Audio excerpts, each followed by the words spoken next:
Once again, a very good evening to you. You're listening to Sweet Omagh Town Internet Radio. And I look across, I see a vision. Oh, yes. A vision. You know, I was down in Dublin today. Oh, you tell me. I went down for a run down to Dublin, and it bucketed out of the heavens, except when you get across RD.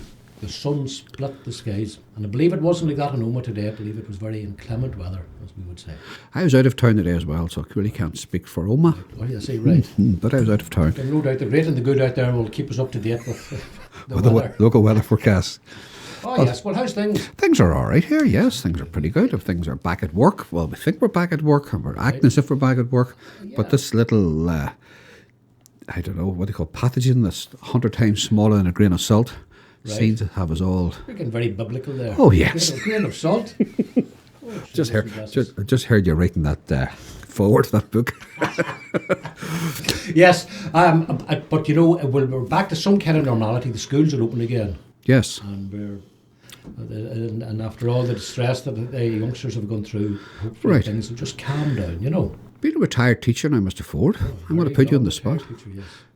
What do you make of the whole exam results, Nick? I think it was so insulting to the teaching profession that they did not take the teacher's word, because, you know, 99.9% of teachers would be ruthlessly honest, and yes, I think it was been very, very badly handled, and been a PR disaster. Very badly on the exam, the qualification people, and also the education ministers across the 4 jurisdictions. They ought to hang their collective heads in shame, and you give people a wee bit more credit. You know?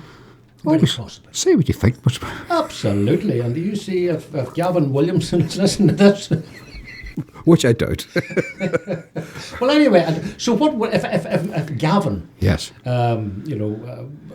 was listening to this? What would he be hearing today? From me? Oh no, from Sweet Omagh Town. What would he be hearing? Well, last week you and I talked about the shoe factory, and we talked about all the factories in the town. And that encouraged me to go and look at my little tea chest again. Right. And I come out with some programmes in relation to Nestles factory. Do you know, I often thought, was it Nestlé or Nestles? Well, were they Swiss? I think they were, yes. And I think they came to Omagh around 1940 because there was obviously an abundant supply of milk here, a good fertile land, a good rail link to get products in and out. Sometimes I think, you know, I remember my father telling me, or exactly he told a neighbour of ours, you know, when you listen to your father, they were commenting at the time about it wasn't that welcome because I think it closed some of the local creameries, Declan, here. Right. Do you remember there was a creamery in Omagh where near the Christian Brothers was? That's right. And I imagine it probably closed in around that time, and there was a big creamery in Dromore that closed as well. So I wonder, you know, at the time, was it as welcome? Well, then, was there ever a co-op creamery in this area? Not to my knowledge, but I really wouldn't be in a position to know. Nestles could come in and they monopolised them. Well, I'm not sure they did or not, but certainly they gave great work, and obviously their products were worldwide. That's right, you know. And it's a Swiss company. The great line about the Swiss in great Orson Welles film called there's a theme, the Harry Lane theme is in it, and he's very dismissive of the Swiss. He says, "What did the Renaissance give us? The Renaissance gave us the Borgias, great popes and violence. What did the Smiths give us? What did the Swiss give us? They gave us the cuckoo clock." That's lovely. Well, and also condensed milk. Oh, yes. I have to thank you for condensed milk. Yes, but our interviewee was a wonderful man. He was. People will remember him from around the town from his business, and he was also a great golfer as well. Oh. Do you remember we interviewed him in his house in the Derry Road? We did. And tell the people his good name. Mr. Peter Bradley. Yes, indeed. From Innisclan. Innisclan. Which is in the Mountfield area.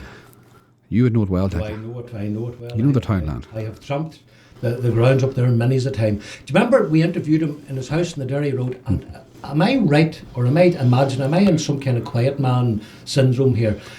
Was there not a thatched cottage beside his house? There was indeed a wee thatched cottage there that was demolished shortly after that, and I think maybe a son or grandson maybe lived there. Now I think the house was replaced. Don't know, I could stand corrected there, but I believe that's still there. Their property. Oh, he had a great accent. Hadn't he just? He had there's the townland of Lana, which now, for those of you who are not up in geography, if you're in Mountfield and you're going to Gortin or Gorton, if you go along the road, you'll come across the townlands of Lana and Fala. And in Lana, they have the most wonderful way of talking. And that's only in a number of fields that will kind of spit the words out. And it is just beautiful. Oh, and there's a great reciter up from around there, a man called Peter Haughey, and I think he's the best reciter of Marshall that I have ever heard. He's got the genuine Tyrone accent, you know.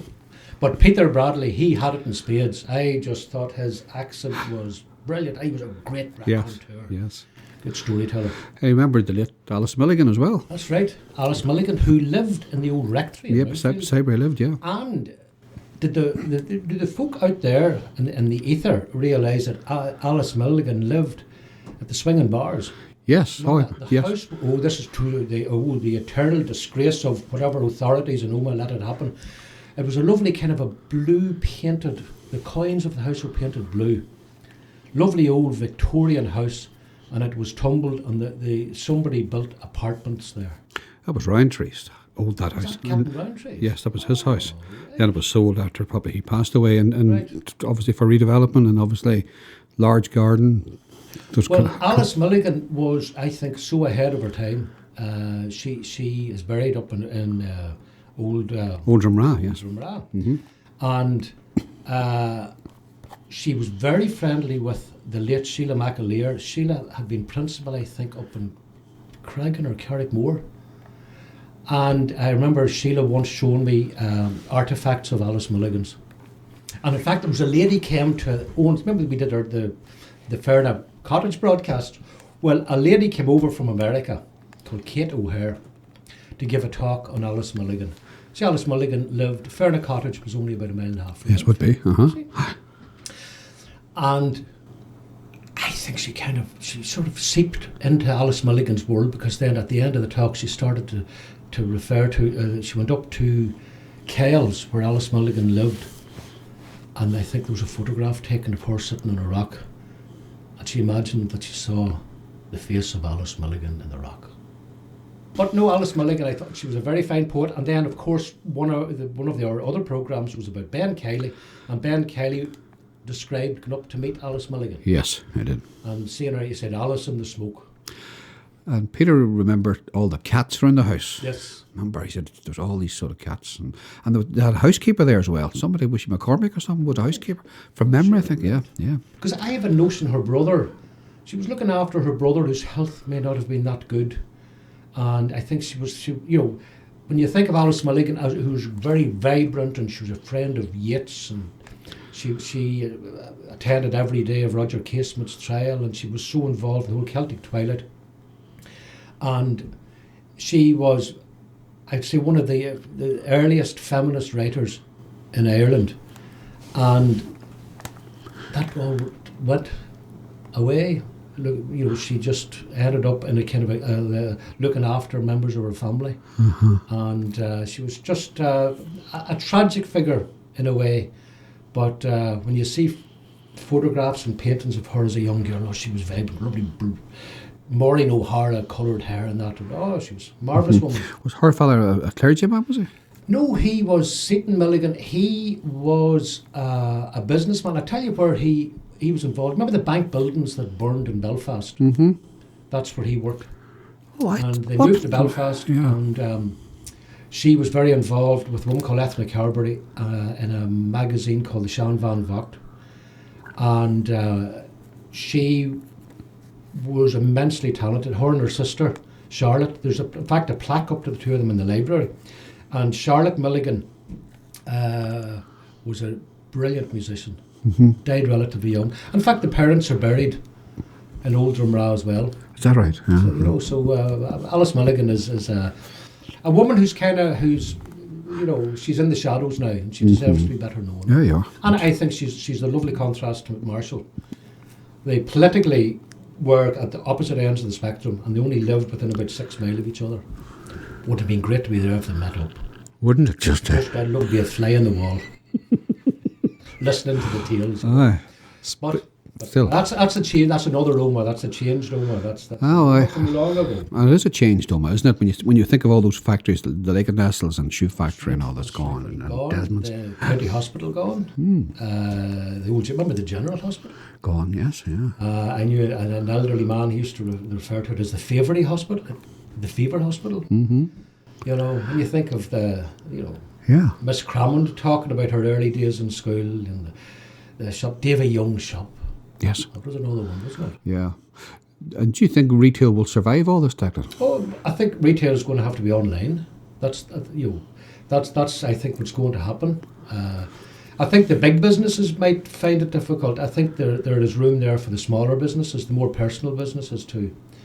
They're like Phoenix from the ashes. You know, they will rise, and I think, I think people realise the importance of having your local shops, and just shops from, for Omagh people, Yeah. by Omagh people. It's the civility I miss in a lot of these big shops now. I experienced going into a major multinational shop in Omagh a few weeks ago, and the guy stood at the door and he went, "Halt." It was bucketing outside, right? On a huge board, but he put his hand up, Right. "Halt," he And you says. halted? I did halt. I Okay, said to you myself, did halt? and it says, he went in and he looked around and then he says, "Now you can come in." Oh. And I could see you got the wee black book out. I said to myself, Never again. absolutely. It reminds me when Disney opened in Belfast. And they employed a lot of course, obviously Belfast people. And they had to dress in these powder blue cardigans and pullovers and trousers. And in Americans have a nice day with it, but said with the Belfast accent, didn't have the same resonance. Have a nice day there, boys. Didn't work at all for me at all. No. No. Didn't. But you talk about accents, and there's nothing as nice as the Fermanagh accent, isn't there? Oh, yes. I tell you why, we have a good family friend, she's called Elizabeth, and sometimes she goes on the phone and she says, "Sometimes I do be thinking." Uh-huh. What does she mean by that? I've wondered. I do be thinking. I am thinking. Yes. My mother, to her eternal credit, was from Killyabig, outside Balik. And she used to say things like, Tron, I tell you. And she had a lovely Fermanagh accent. I love the Fermanagh accent. See, I'm half Fermanagh. I mean, if you, it's like if Shylock, when you cut him, he bleeds. His blood is red, but my blood is pure Fermanagh water. Oh, for goodness sake. But I love the Fermanagh accent. We should do a programme about accents someday. Wouldn't that be something else, wouldn't it? Wouldn't it be something else? And you could have little recitations from all round, from different arts and parts. Yes. But I wonder from sort of the days of television, have people lost that local dialect, do you think? Or is it still about here? See, I was thinking about my late father the other day. He had a style. When we put in potatoes in the fields, right? Yeah. In those days, my father put the drills right up to the edge. So in order to get the tractor and to get the digger in, we had to take all the tops right down for about 6 or 8 feet or so. And he would stand there and then he would stop and open his little cigarette maker. Yes, right? Yes. Whatever it was. And James, our neighbour, next door neighbour, who owned the fields just across the fence from us, he chowed tobacco, as I say, right? Absolutely. You see your sample for your little DNA test, Mr. Ford? Yes. He could have done that at 50 yards. He could have literally chewed a bit of tobacco and spat the residue out and would have landed it at anywhere he liked. But he wore real waistcoats, not like you. You know that sort of that stuff that you have there. What do you call it? It's called style. Style. Yeah. Well, he had the real style. Right. It was really off the cow's back and made into a waistcoat. I can imagine it.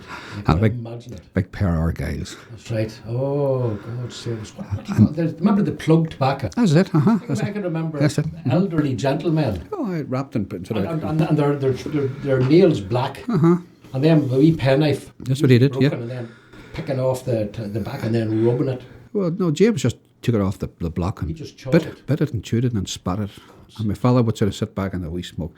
And they would put to right all the wrongs of the world. Well, I remember I was out in the cutting turf a couple of times, and like to me it was an experience, you know. But it was interesting watching the older folk there, who seemed to go at a much slower pace than anybody else, but got far more work done. And then periodically, when they would rest, then they would, as you say, put the world to rights. Mm-hmm. You know. Mm-hmm. And the pipe would the briar pipe would come out, and the cigarettes. You think of names like Cadets, Woodbine, Cravenay. I knew a lady, Newton Stewart, yeah. and she worked in Muirheads in Newton, and she talked. I think they got paid on Thursday, and she says you had Cravenay on Thursday, and you were craving butts on Monday. Okay, what's your plans for the rest of the week, Mr. The rest of Ford? the plans, I'll... Don't say the garden. I wasn't going to say the garden, no, I think I'll give that a miss now. And Right, I just potter about and footer about. And, Yes. You know, and I'm just tidying up and I'm getting ready for this big book launch that'll have coming off. So, you know. Yes, But we'll yes. talk about that another day. To be continued, yes, To be yes. continued, you know. And you saw my little efforts at the garden on the way in, my little stick. I did indeed. Where were you? I was almost impressed. Almost. I like the way that, like, you think how bad, but today was bucket and Yes. poured out of the heavens. You know, many's another man would take the tools and leave them into the shed. Yours are still just standing out proudly there. I can actually see the saw rusting before my very eyes. But if you see the saw rust before your eyes, Mr. Ford, I think you need to go back to Specsavers. All you see is a petrol can, which is made of plastic, which is rust-proof, Yeah, and a pair of rubber gloves. The saw, hatchet, and all the accoutrements are all safely in the garage. Right. Under lock and keys, would say, my father would say. Do you remember that? Did you ever see that the Stephen King film, Carrie? There's a scene at the end where this poor lady has she's all kinds of telekinetic powers, which anyhow she dies by her own, she's not too good. But at the very end, there's a nice dreamy sequence, you know, when they're going up and the fellow's going over with the grave. He puts down the flowers and what shoots out of the grave? The two arms and hands. And that's when I thought I walked up here, all I can see is your glove sticking up on your log, Yes. call it the piece for the Yes. cutting the logs, you know. You know, there was just a one finger sticking up, technically. You know it was? Yes. The entire Yes. handful, you know, it put me in mind of a horror story. All right, okay. Anyway, onwards and upwards. Anyway, Onwards and upwards, and you know what? I think everybody will enjoy the Peter Rodney thing. I think they do. Excellent. well, as you know, we have some other interviews about Nestles factory. Yes. And I'm wondering if anyone has any photographs. Absolutely. Wouldn't it be lovely? Because we don't seem to have any, especially inside the factory, I don't think. I came across some in Google or on the internet, and they are of the factory when it was closed down, and they're just sad, you know, just obviously where Yes, I know. the vandals have taken their toll. Yes. But to see photographs of folk working in the factory would be lovely. Yes, and it's good to see the fact that it has a new lease of life now, because it lay there derelict for maybe 4 to 6 years possibly, and beginning to get very run down. And at least now there's a new owner there, and it's certainly from It's a new lease of life. new life, a And new, look, new time. all things go round. Indeed. The circle of life. Everything just it has its moment and its time. You know. Sounds like a cue for a song if I was a DJ. Don't sing, for goodness sake. No, will not. Anyway, have a good week. Have a good week, and Donald, I must say we cannot leave the interview without a little reflection on the anniversary of the war. No, Saturday was a difficult day for a lot of us now, I can imagine it was, yeah. It was, and our thoughts with the people out there who died tragically, and the people who were injured and are still coming to terms with that. Yes. If indeed you ever could. You probably, I suppose it's like any wound, they probably get some level of acceptance, but I think it's still a very raw emotional state. And I'm wondering maybe sometimes should you, maybe not at this stage, maybe talk about doing something about this and talking to people or their families. So, yeah. Yeah. Further down the line. Further in the line, and that's to be continued. Anyway, folks, have a good evening, and we'll leave you in the capable company of the late and great Peter Bradley.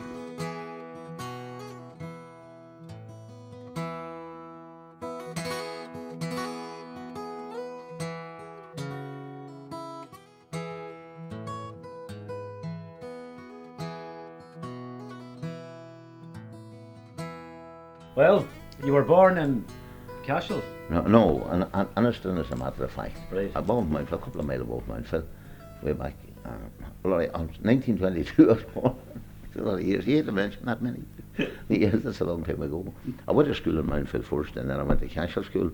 Mostly were associated with the Greencastle district because people all there went to Greencastle, chapel and dance halls, and if you went to pubs, but I didn't go to pubs, you went to Greencastle. Everybody, that was the pastime. Mostly the places where all the entertainment was. Well, was that St Bridget's Primary School in Mountfield? What was the name of it? Yes, it was the Mountfield Primary School. I don't know, it was the old school, you know, where, in fact, Bradley Michael Hatton has it now as offices there, and St Bridget's wasn't built till a later stage. There might have been St Bridget's, but that time the Saint part of it, gave that out. There were no saints in Mountfield. No, there weren't. Well, what was Mountfield like when you were at school there? What was it, a lively place? It was a lively place. In fact, what happened about Mountfield whenever you were at school, that was where they congregated at night or in the evening, and they went into, there were a few houses. They played cards, 25 cards. Michael Ears up at the front of the, we said at the bottom of the forge, Ray. Michael Ears was there. They went down, they played cards in there, and then there was Michael Ears, the shop, Pat Michael Ears at the bottom of the street, and then for the post office now Mike Dermott's. It was still Mike Dermott's, that, and then Meanings was the pub, and there was another pub dailies there, and people that took a few drinks went in there and had a few drinks, and I finished up. Most people went from the country, they moved into Mountfield in the evening or at night, and they went maybe around about 3 or 4 places and spent even dwelling houses. If you were playing cards, you went in for a general chat.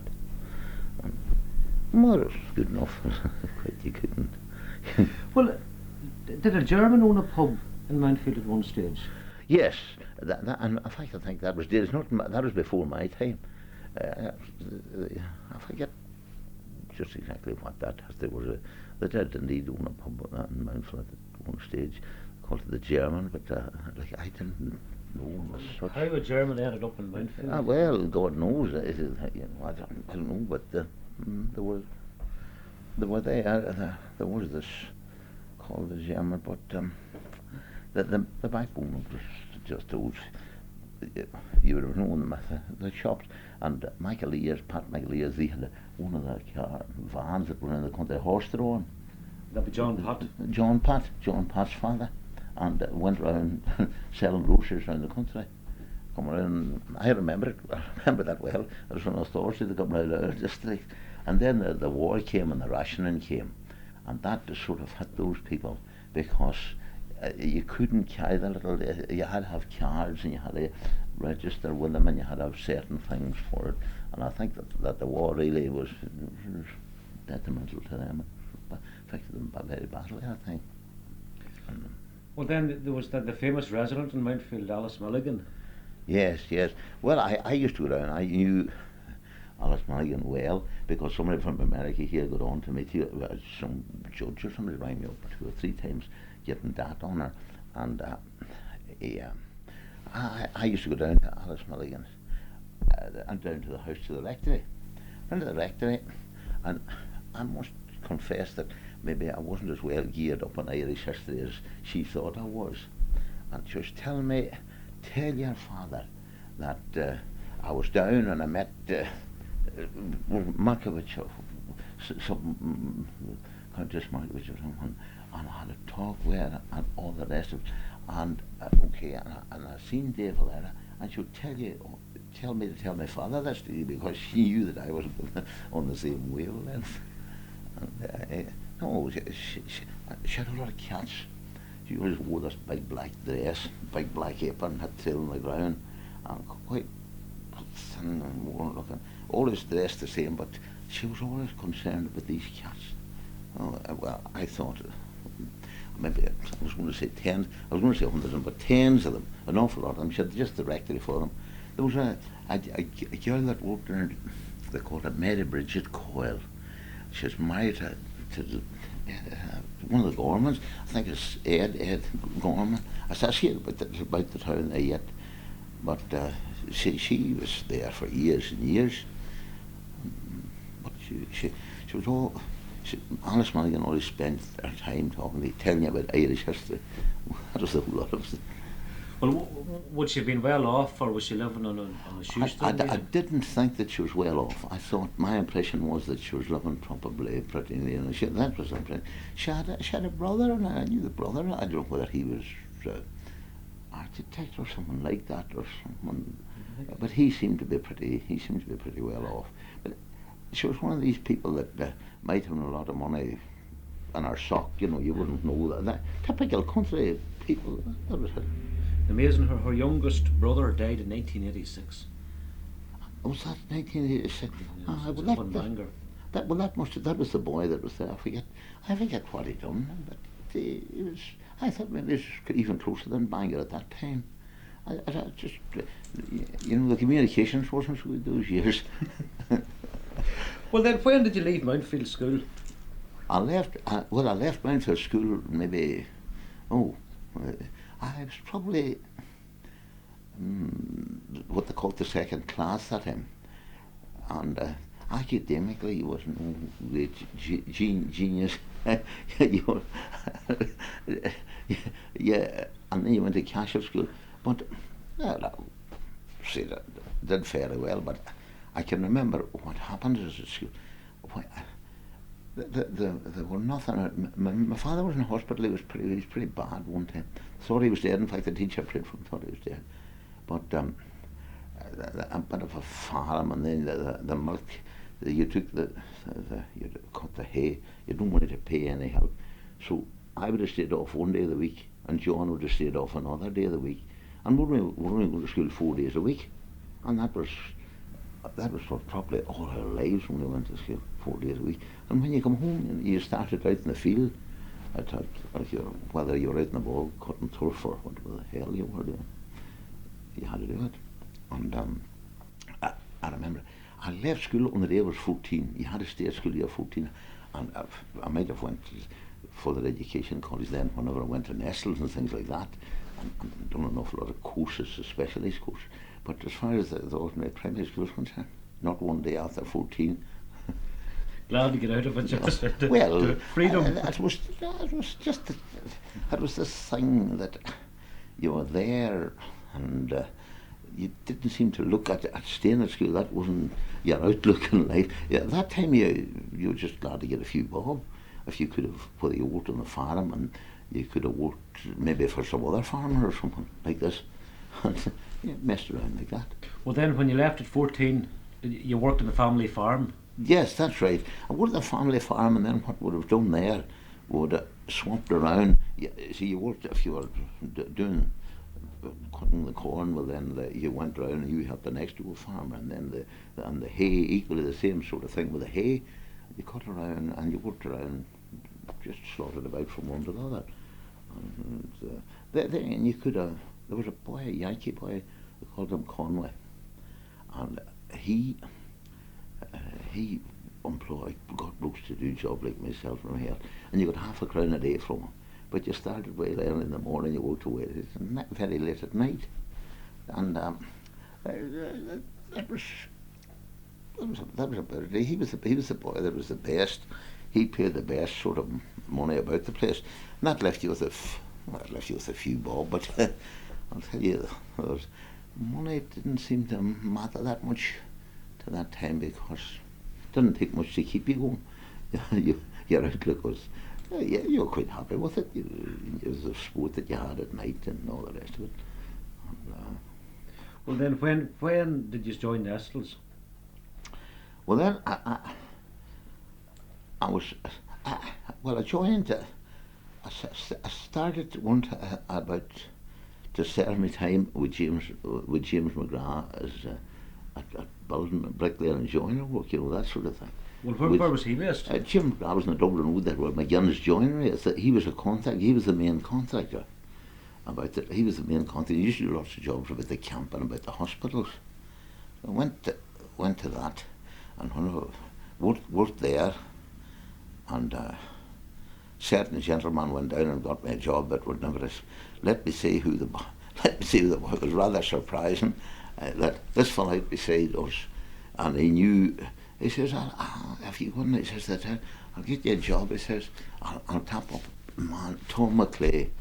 And that was Tom, he said, and he actually put on his coat and went down into the shop and down to Jim McGrath, got me and served me time and all, and I remember I was getting 7p an hour, and my God, and fair enough, we worked away, and then the war started, and they started with fire escapes into the old hospital. I remember that job with him, and he had up beside where the army camp is. You go up to the army there on the Derry Road. He had this. That's the workshop. So he got in the morning. You went up there. There was no lorries. You had a hand cart. You built the ladders on. You put on maybe a couple of bags of cement and sand, and you wheeled the whole lot out to the camp. And you worked at that all day. And then after that, I got away from it. Then I left that there and I went to the camp. I got a job at the camp, out in the camp, and I was working about. I was helping a boy up the hill, Johnny Kelly. I'll never forget, that's the job I got on a lorry. I was only quite young, taking down cement to mixers. And you were mad about driving that time, and Johnny would get out to get the notes signed. I get in, I would drive the lorry. But I was in the camp then, you know, I don't know how long I was in the camp, for a while, but you pass around, actually, there, on some Friday you come along and they just handed you out your cards along with a pay. Nobody told you were going or anything. You were waiting to see what would happen. So we went. Then I went from that, and I got a job with still maybe working between not him at home, you know, doing the things. But then John was growing up, and he was doing the jobs at home. He was the next to me in the family. Were you still living at home and travelling every day? I was still living at home, she was God all this time. But I got a job with McKinney's, the steel people, you know, erecting steel. Kettle McKinney's they eventually were, but they were McKinney's. And we're down at Nestles, putting up all that steel work and all that. And then they were going somewhere else. They were going to Limerick Valley or somewhere. See, the steel people finished before the builders. See, the steel up. But then he talked. I says there was a construction engineer there called Crowther, a boy called Crowther. He knew most of the people on the site, you know, they'd been walking around all the time and looking what they were doing. But I said to myself one day, I'll tap this fella up for a job before I go anyway. You know, that time you didn't mind. My theory was, if you feel like anything, ask the people about it. So I asked him, this Wednesday or Thursday this weekend, then any chance of a job when Nestles there. And he says, what's wrong with the job you have? I said, well, we're going away, you know, and all the rest. And he says, I'll think about it. But then he come back to me on Friday. We obviously went and asked the foreman. And he says to me, come in and start on Monday. I'll see you on Monday. So he come in and he started on Monday. I come in and I got started on Monday. And he was filling, I see that I missed out on the money. He was filling up the form. And he asked me how much I had, and I says 1 and 3 an hour. She had more with the steel people because you were going way up, going about. And the general foreman came in as he was filling up the form, engagement form. He had no experience, you see, what anybody was getting, anything Crowthers hadn't. And he says, what is the general labourers getting on the job? General foreman says, shilling I think he said a shilling and a halfpenny or something like that. And he says he had one of the threepence. Well, he said he had that actually because he won a steelman, a different job. And he says, I'll just start at a shilling and a halfpenny. And I just lost it right there. So it went on from that. And what year was that? In the beginning of 1942. So, and then in the beginning of 1942. So what they were doing then, the machines were starting to come in, and but you had the opening boxes and this sort of stuff, and if they wanted to cut a hole in the floor for put a machine in or something like that, you had a hammer and chisel and you'd cut that, and you worked about like that. But then the minute that skilled staff come and people like fitters that their own come from England, so I was with them on Square One, they say. So you were getting a bit of knowledge, and what I found about Nestles is if you knew anything at all or could do anything, if they got you at it, they worked you to the very limit, and if you made an effort, like they appreciated it, and it's hard enough now to negotiate money from them. Money was hard enough to negotiate, but if you had the incentive to work on it, well, okay, but they had you with the fitters and helping fitters and everything else and plumbers, and then okay, they would say, could you put up that bracket there? You know, they put you up with the bracket yourself, and can you thread that and screw it and fit up that bracket? And that's the way it worked. They pushed you on to the limit. If you could do a thing, well, okay. You see, they were taking people from England to do it, and very few people had any knowledge of engineering. We weren't. This was something we hadn't seen factories, and we just. But we were dedicated, and we had the commitment there to go there and to push on to try and keep. We weren't sure whether they would keep us or not, so we were trying to do our damnedest to make a name for ourselves. And the thing that was very noticeable, that the first time ever I seen it introduced, in my experience, was the paid overtime. See, they paid you what hours you worked, you checked in. And the first time you filled up a timesheet, but then they got clocks eventually. But then they told you, because they were busy, come in on Sunday and you got paid double time for Sunday. And you got paid all this. Well, that wasn't here to tell about. And we, although I paid, we were fit to get a reasonable sort of money at that time out of it. And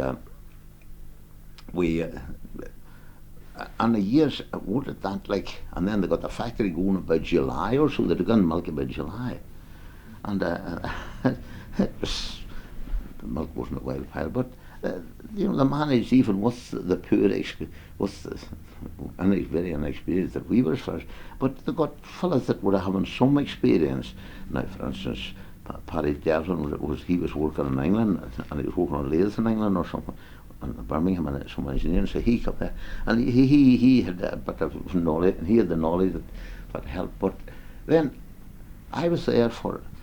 And in 1943, the milk business all changed. The Department of Agriculture took it over, and they built factories all over Northern Ireland. And they sent, I was one of the boys, me and one other fella. They sent it way up to the Ramona and all around the factories to put in machines. And fair enough, we had to work like hell at them to get them in, but we managed it. You know, we worked at that for many months. You moved from Lisnaskea and Enniskillen away down South Armagh, you know, the Newton Hamilton, and then you went up till Ballynew and up to the Ramona, outside of Ballymena, and all these places. And whenever I look back at it, I don't know how we'd done it with a small amount of experience. Well, that's all on account of Nestles, the experience there. Oh, well, Nestles lent, you see, Nestles, these sisters Nestles, could you lend us somebody?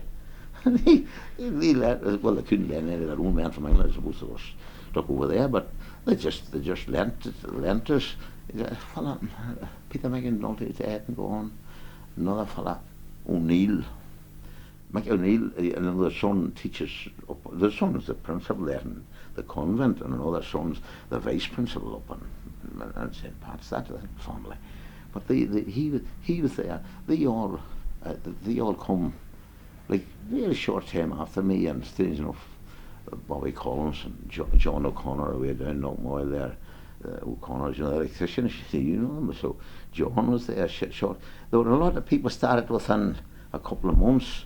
They would of that, but because they wanted to get it off the ground, then they worked on from that till we worked on. You just got paid the overtime. Then we got I remember I first organised the Margate Engineering Union there, and we got the union in to negotiate terms then and conditions and shift conditions and everything. We were probably the first Margate Engineering Union, the dairy branch we got in there.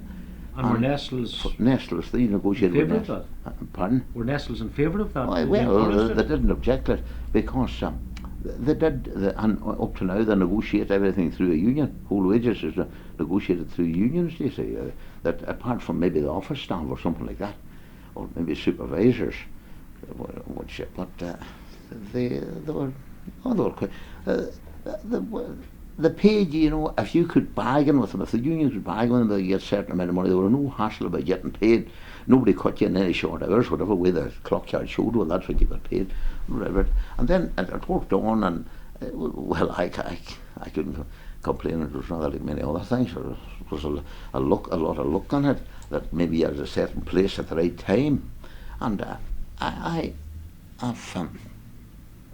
then you work your way on up, and I was working then in some factories in England and Scotland. Went over there, they'd send you over there the same, and they sent me to factories, and okay, you went there, and they would say that, you know, there's 10 men, and there's the stuff, you put it in, you arrange it, and I had a very big one in Dawson, and they sent me to it, and they said the whole packaging equipment and the whole machinery was there.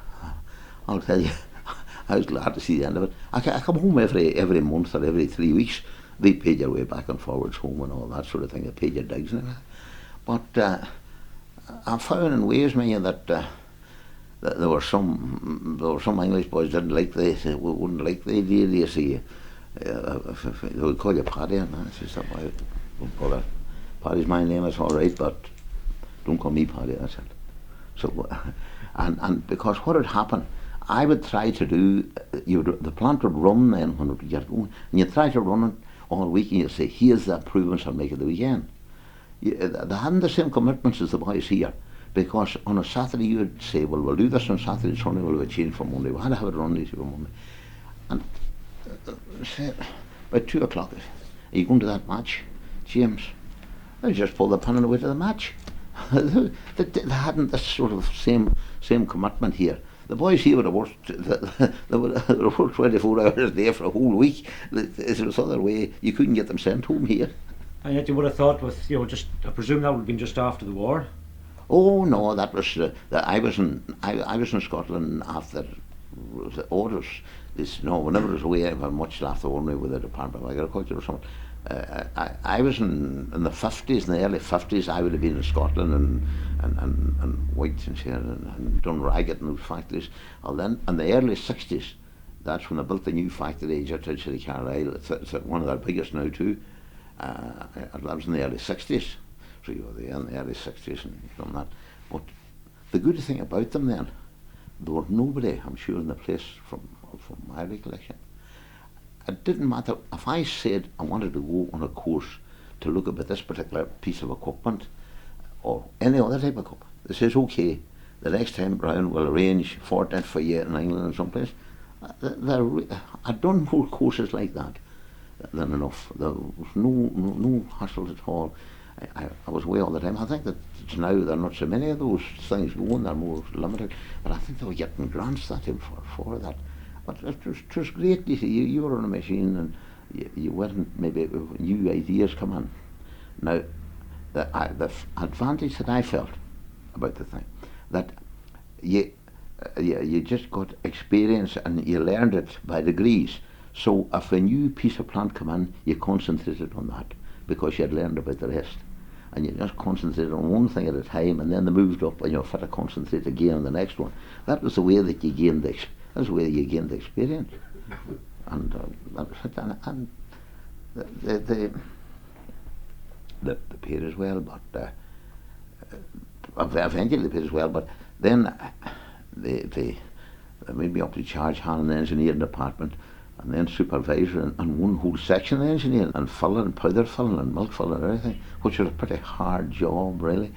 But I didn't care. They put me on the staff then, and what happened was they took me to the office and they says they had sort of, they had a chief engineer and then they had assistant engineer, and they had me the third down, and they says to me, well, we feel that it would be better, split it all out, that there'd be no excuses. I know with the gun to your head, if they told the top of the back, if they told the fellow to the top, did you get something done or what, well then he could say, pass it down to the next fella. But they cut that out, and they just split 3 of us out into 3 sections, and then you had a report to the top all the time. But that was very good. And then only a lot of years before they cut back, they done this, and I got extra money, and I got to put it up. So that suited me, because pensions was on your final salary. And what happened about pensions, I was talking to them about pensions all the time. And in 1966, the ordinary fellow on the shop floor didn't get pensions at all, only the white collared workers. But in 1966, they said, the superannuation scheme, they said, we'll put everybody onto the pension of the superannuation scheme. We'll give them credit back to they were 21, or from the start, or back to their 21. I was just caught a wee bit not far enough back, but that was a bonus, and I paid nothing at it. We'll give them full credit for it. So that was okay. That was a money puncher scheme. But then it moved then till in 1976 to a final salary scheme, and then I paid when so that was great, because it was dependent on what final salary you had, and you just got paid then, multiplied the years of service. Then from that on you got applied by a 60th. The years of service was applied by a 60th. That was your pension. Then I was on then. I got elected onto the pension board, like a trustee on the pension board and a director of the board, and that was in Croydon. And I was on the investment committee too, which really was great. The knowledge there was unbelievable. It made me stacks of money, because it give you a different outlook on the way of money, because they talk to the people in the stock exchange, and this was something new to me. You sit at the table, you wouldn't say anything, because the chief financial director in Nestles was there sitting on that board, and other people, and but you could have asked anything, you could have raised anything. You had to sign it just the same as the rest of them and all that sort of stuff. But the experience was great, the way that got you going. And then whenever they did cut back then, they told us, well, I had the place bought, and I can say now that I told the bank that I said, I'll be 60 and in 2 years or something like this, and I'll pack in, and I'll commute as much of my pension as I can, and that'll help to pay back money. They said I'll borrow it. That all wrote down. But my God, then maybe 6 months or a year after it, they gave us 2 years of notice. They didn't say who was going, but they said, well, cut back, and we're cutting back, and they get redundancy money, and you got so much. So you got redundancy money, but I wasn't sure who was going. But then and so I asked somebody in Croydon as I went to the meetings there, what do you do? I said, I would like to, be out, and get away. It would suit me. So he says, well, don't go to the office and say that volunteer to go or anything like that. But he says, make it well known to the boss that you don't mind going.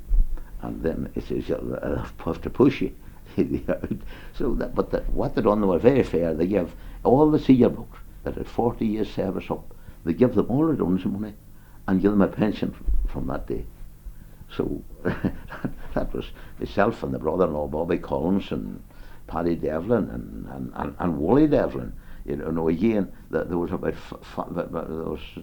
Charlie Smith and Davy Armstrong. There was some with the Duke was awarded a 40-year service to, and London, the wives and all, and Hyde Park Hotel.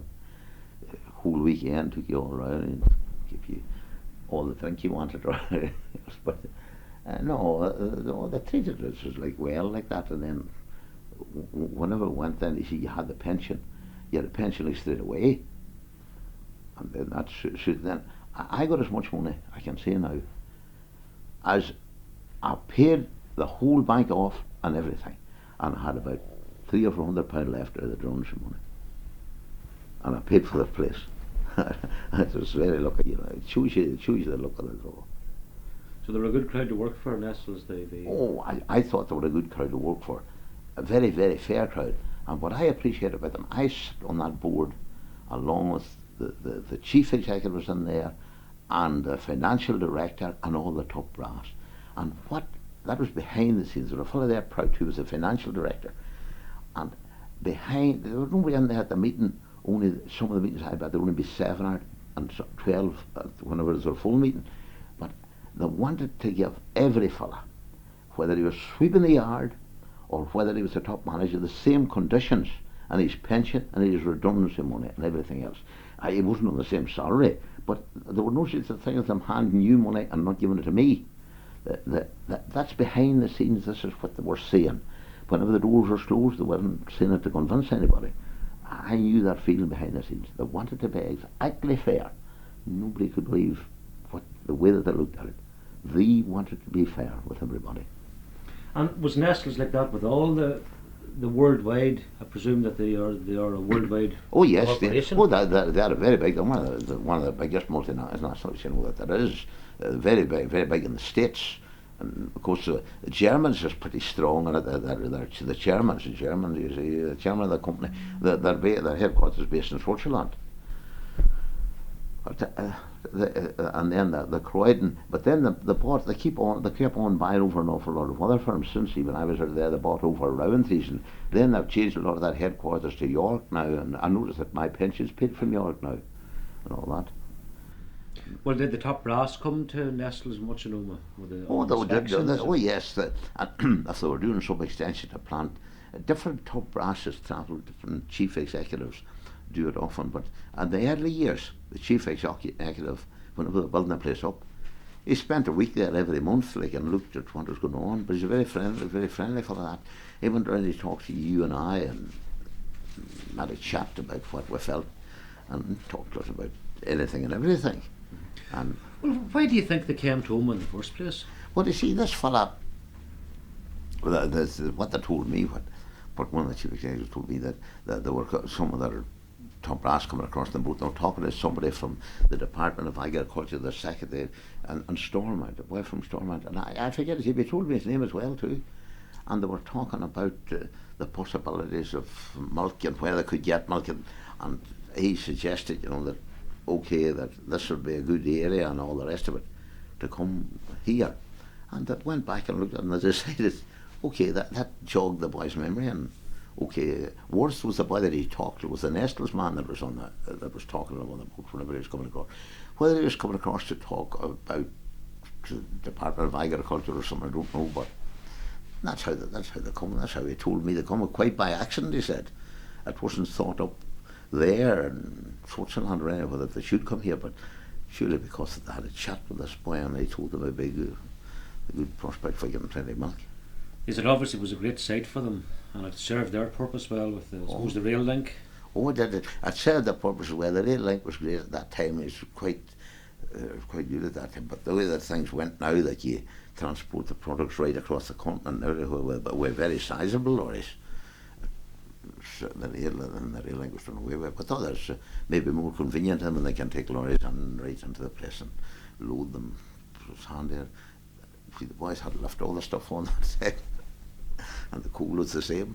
They were unloading it with a shuffle system. It was very labour intensive. Whenever you look back, it's terribly labour intensive. Now, and as well as with labour intensive, it was very hard work. Well, if you go back, say to the early 50s, what in a typical day would Nestles factory do? Well, that time it was ideal milk that they were doing. They were doing ideal milk and made the tins and all, and put another way there the filling them where they filled it into the cans and all, and filling machine, and that filled it. Well, then they had chocolate crumb, the dryer for chocolate crumb, where they mixed the cocoa and all up in mixers and put it through the chocolate crumb. Then that was a special type of, they called it a Scott dryer. That was a special type of dryer with big conveyor belts on it. Then they had spray dried powder right from pretty early on. That was the second extension, and no spray dried powder. They just sprayed the and it was jets that sprayed at the top of them. A massive big tank, like a big tank, and you would call it a tank on its end. A big dryer which was maybe 50 feet from top to bottom, and maybe 20 feet across or something. And so they sprayed it into that, and then the hot air come down on top of it, and just the hot air dried it and went out to the bottom and was bagged that time. It's much the same yet, only that the whole thing's done automatically. Now it just comes out. But that is they done. They done that. It was. Then they started turning cream. Well, then they started then. They put the milk, and they put the milk into tins that time as well, and, as well as that. But there was quite a lot of people there that time. See, and they gassed these tins. They put nitrogen into them. They sucked them out, and then they put nitrogen, so that the powder would last for long enough. It was a preservative. You said it was labour intensive. Then there obviously would have been people, you said, working in the boilers, and then presumably all this equipment had to be cleaned every day. But if you started on the dock, the boy had the cans coming, and they had to tip them up into the thing, every can, one by one, and then they had to be left them back, and then they had to be lifted into what they called a churn washer, and they were conveyed through that, and somebody took them out at the other end and stacked them up, and somebody stacked them onto a lorry, and they went into the filling room, or they went until where the milk was stored. Some of it had been separated. They had it separated. They didn't do much, but they did separate some milk for cream and things like this. Then it took a good lot of men walking, as you say, washing, and that had to be washed manually. It was washed, I know, with a steam hose and hot water and all the rest. And then it went to the filling machine, and the filling machine they filled the things in. They filled the milk into the tins, and they were sealed. And the tin ship was very labour intensive, because all these cans were made, and the tin plate come in big, maybe 3 foot squares, and was cut it all into slots for the size of the can. Then it was folded up, soldered, and all that. And then went into when it was filled, it went into the sterilisation. We went through a steriliser, and it had to be in there for about 40 minutes. So we went through there for 40 minutes. It's taken up to high temperature, just like this. It was long life milk. You see, it's done to a higher temperature than pasteurisation.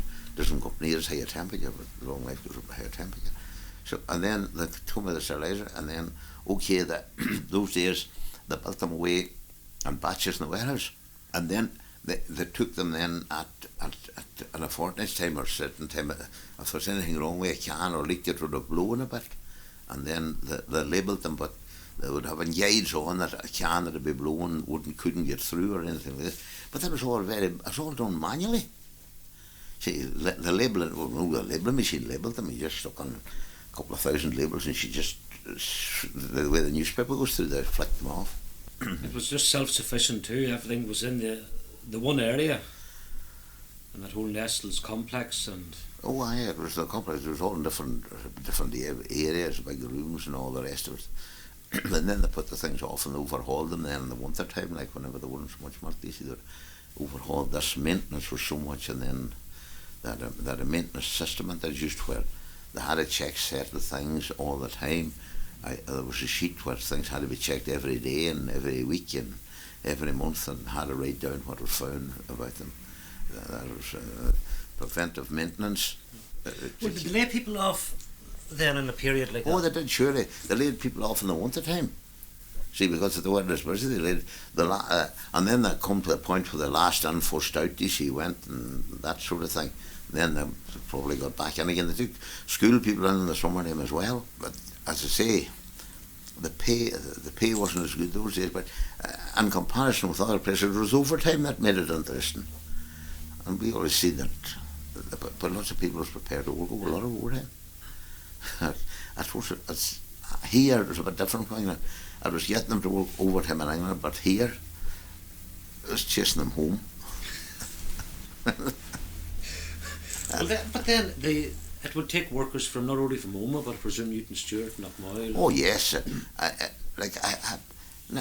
looking back in people that you talk to, nearly anybody, the amount of families that worked, had at least one or two that worked in Nestles, and it was a bit of a family outfit because if the father was in, the sons was in, and the brothers was in, and everything else. It was cliquish in that way, is that they got one another in, and that that did happen.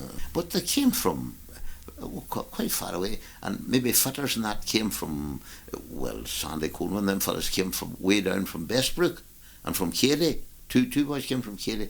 Sandy and other came from Katy, the other didn't stay long, but I remember them starting. And then you had fellas from Strabane, Newton Stewart, Castledag. There wasn't very many jobs, you see. The ones that herdsmen were going that time, but there weren't so many factories, you see, about. In fact, there was nothing at all about Omagh. And did Nestles lay on a bus then for the workers? No. Well, they did from the town here or something like that. They took them up and down to the town. They started doing that in the beginning. They didn't, because it was, well, they were prepared to wander down the road there. But the girls and them that was going home at night, they sent them home on a bus at night. You see, they go from 6 to 2 and 2 to 10. But then they extended that, they worked right round the clock. But the women didn't work round the clock, but the women work right round the clock now. Well, then, can you remember any of the lorry drivers that worked there? Well, yeah, you know, fair, I would, I remember, wouldn't associate with the lorry drivers as much as I was with other people, but I knew other lorry drivers. Strangely enough, that Johnny McMasters that worked in the garage, and Sammy Davison that lived down Johnson Park, he finished up getting his 2 legs off, and with gangrene or something, they weren't taken off by accident. But then the lorry drivers, they had their own lorry driver. Well, the fella that used to do their way up the country was Jim Smith. His wife lives up the rope walk there yet. He's there a good while. They come from out from Hackney. But those fellas, and Jimmy Fisher there was on the lorries as well, like out round the country, whether he was a helper or whatever. But I remember Jimmy Fisher up our way, and Wally Sharp, like Sammy. Well, that was Sammy. That's the brother. Sammy Sharp died there way back at New Year, but he wasn't Nestles too. But it's just that's an example. He did work in Nestles and then went timing and come back here. But his brother was a lorry driver, and there was a lot of lorry drivers. They were out around the country. They picked up the cans and they done messages and they took out the papers and everything. And then so the farmers had no dealings with Nestles down the road at all then? The lorry drivers would have been their contact? The lorry drivers would have been their contact. They picked it up at a certain time, and then it went on, and then they had the milk marketing board had these inspectors, these that checked the milk all coming in there all the time. Everything was checked continuously. They looked at all the milk, and they took the fat content and all the rest of it. They checked it for the butter fat in case that was bad milk. But they looked into every can. Not one can did they let go past. And they had a lab of their own that they took it up at the top of the dock and checked it and talked to one another about it. Well then, what about the trade unions within the Nestles complex? Well, the trade unions, like, I remember and the trade union, the Transport and General Workers Union, I don't know whether it was the Engineer Union got going or the Transport and General Workers Union first, but the Transport and General Workers Union got going, and they got they got in that they negotiated the whole terms of employment. That happened the first couple of years over there. You wouldn't have had it, but I remember, and the engineer union. I went down to Derry and talked to the secretary down there and the chairman of the Amalgamated Engineer Union. There was no branches out in the country. There was there in Belfast, Derry, or Ballymena at that time. But you had to convince them that you worked that the union that had worked at engineering for 5 years, that you were working on it for 5 years before you learned. It must have been away about the 50s before we got in to the union. Then they came along and they negotiated the terms. A fellow from Belfast, Charlie Tennant, was the boy that come down, our first rep, and he went into the manager and he negotiated it. And then the electricians union then come along and they got negotiated terms as well. But the engineering union was sort of the leaders about negotiating. They always had a bit better than terms. They were getting maybe whenever. The ordinary factor was getting time in a quarter or they were getting time in a third, that sort of way. Well, does that mean that they had to negotiate specifically for the workers down here? Oh yes, that was what they had to do. See, there was there were one time when they were negotiating way back in the early 70s one time. Just about the early 70s, they decided that they would negotiate along with the milk factories and they'd all negotiate together. But that, for Nestles found out that wasn't much good, because what happened, Heath put on a wage freeze, wanted him of 6 months, there's no raises for another 6 months. Good God, Nestles hadn't they a rise through the fitters, because all the factories getting they were slow. So they decided at that stage, we'll come out negotiating our own. And that is what that's the fitters done that. And that is what they're done. In fact, they stopped for a week to get that terms, and they got that terms. That's then they negotiated on their own from that. They're not associated with any other factory. That's it. But you find out what other factories get in England, and they negotiated. They used to negotiate it always in September, but then I think it changed like in the last couple of years to the first of April, the same as every other. Everything seems to went to the 1st of April, the financial year. See? So I think I'm not sure whether that's what they do or not. But Nestles just sit down around the table, and the shop steward would go and negotiate anything. After they have to tell the shop steward if they're to make any change in shifts or anything. But some managers are more flexible than others, or appear to be more flexible, and you mightn't make much ground for some managers.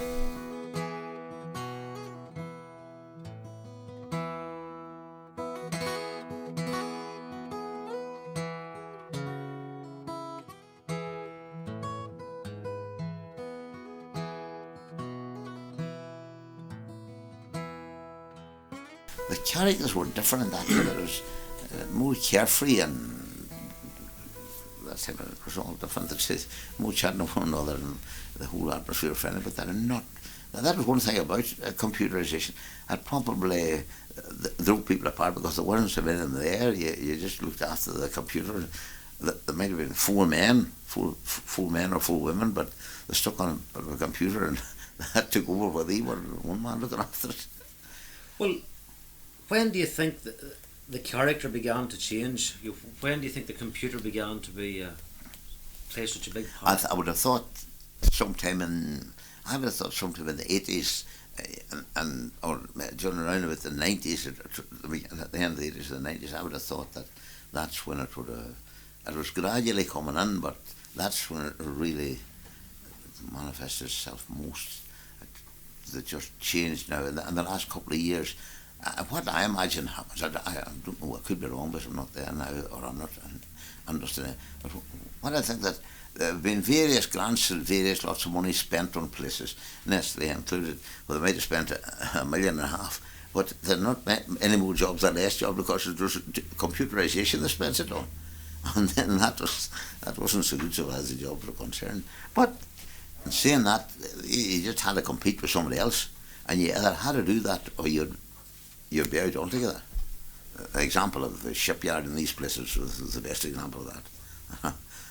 I seen some of them working, I'll tell you. The demarcation thing, that was way in Nestles. That was maybe done away with it. You didn't get so very much of it. You got that in other industries where you know that's your job, and they do the line hard. But that again, computerisation doing away with that too, because that maybe they would employ they would call the fellow a technician, and then they would cover an electrician's job and a fitter's job and everything. And then of course the computerisation would have destroyed a lot of that from the father to the son. Oh yes, that's right. And what you do, you just lift a component out and you slip another one in under the computer. I mean, you don't maybe investigate the fault. You only have to locate it, and then you just slip another piece in. That's a printed circuit or something like this, and it goes. Well, looking back over your time in Nestles, what do you think were the biggest changes that you saw from the construction right up to the early 80s? I would have thought that well, it gradually came in those years. You know, the change, they had the conveyor system, and they had the hoists, and they had stacker trucks where fellas. It gradually worked like up its way. They lifted things mechanically and all that, but there wasn't so much computerisation come the 80s. Really, it really got going like that. But it changed, gradually. It was doing fairly well, and then what they would have done, they specialised because the production could be more mass production. This factory done this, and then they changed, say, for instance, chocolate crumb, right away to another factory in England, because the disadvantage here was that the transport effort. You had to carry the raw material here, you had to carry the finished product back again. That was a problem. That's the way that I seen a problem. I think they could have, if they had been, let's say, in the West Midlands or somewhere, they could have done a lot better. They might have had the milk, but I would have thought, but it's a pretty cutthroat business. Well, do you think that the end of the railways affect Nestles in any way? No, I don't think it affected them. I didn't think that affected them because things was changing anyway, and the lorries and the transport systems had got bigger here, but it is a disadvantage, like as I was saying, transport and stuff here, because the roads is terrible. If you had like a good road, I feel Omagh very isolated. Geographically as well situated for lots of businesses, but the road system, I think they should have done something about it. Well, there within Nestles, they had a factory shop. Could you tell us a wee bit about what the factory shop was? Or well, you should have a factory shop where they sell their own products.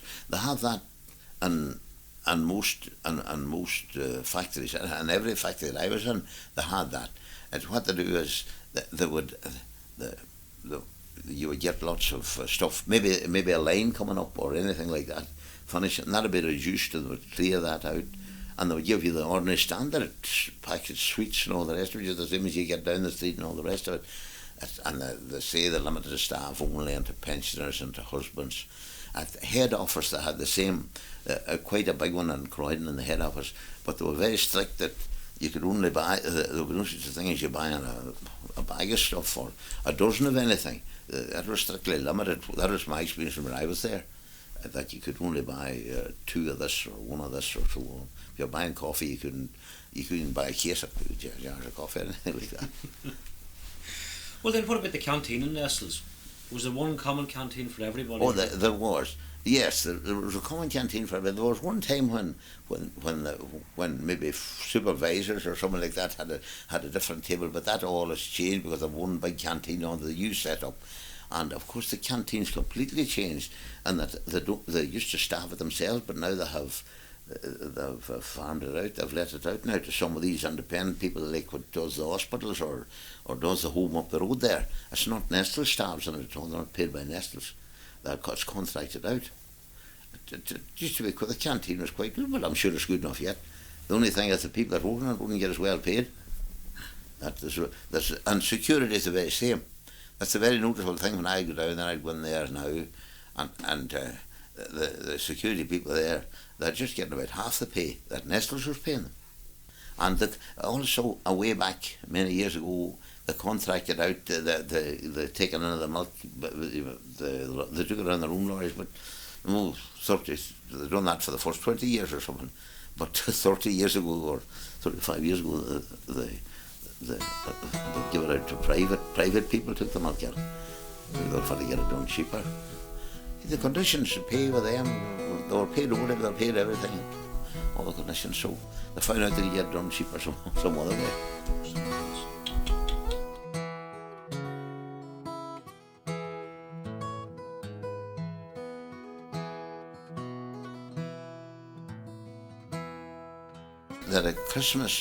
That always a Christmas dinner for the whole staff, the whole place, everybody that worked there, and it was, well, I think the company paid for it. You didn't pay for it, and up to the last couple of years, pensioners and all that, and you got a $6.50 voucher along with to buy a drink as well, but they didn't get it this last 2 years.